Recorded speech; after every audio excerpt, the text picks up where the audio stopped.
knob like this one, really what we're going to do is create a profile that we can spin around an axis and draw pretty much anything you want.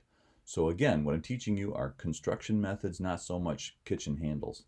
We're going to try and figure out how to draw this guy. It's basically a push-pull and then a follow me. Remember the flag that we created to create the crown molding? I'll show you what I'm talking about. I'm going to put a circle here, maybe a little bit farther over, like right there. Just the stem of the thing. I want to pull that out, push, pull, grab that, and pull that out at some, average distance. F for offset will give me a chance to draw, whoops, not you, this one.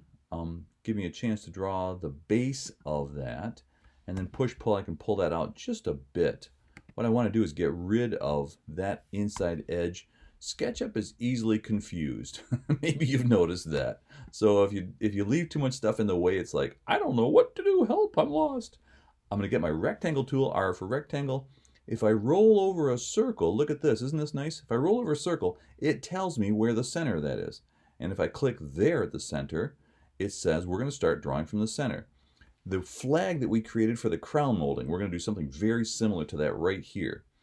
You'll notice it wants to draw that rectangle on the face of that knob. I want it to be sticking out into space. So I'm going to touch my green arrow, my left arrow, and it says I'm going to start drawing there. Click there for the center.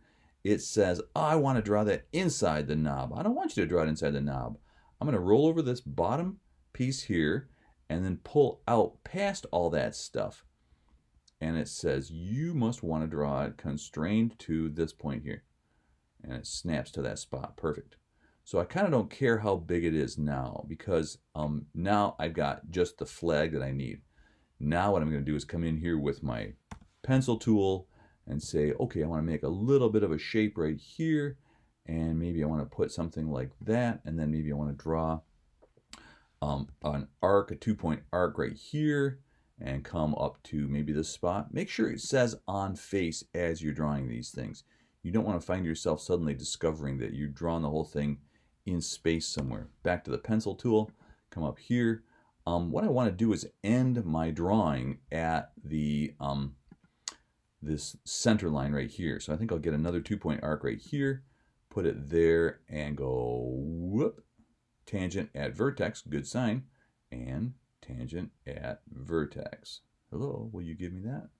You can do it. I know you can. It's a trick. I understand. You're probably all finding yourselves going, good grief. Tangent at vertex, yay! Okay, so there's my profile. Let's say I can throw this shape away now. I can also throw these lines away. And then what I can do is say, give me this shape, this path right here, path tool shape, right, for follow me.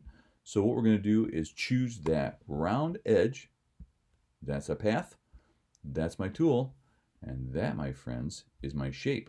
So there's a crazy cool knob that you can make with pretty much any shape that you put on there to create something that is really nicely detailed. It's also got a hole in the end of it, but that's okay. That has to do with the way that I built that structure, but that's okay. So what you got now are lots of different ways to make pretty cool handles. I hope you found that helpful.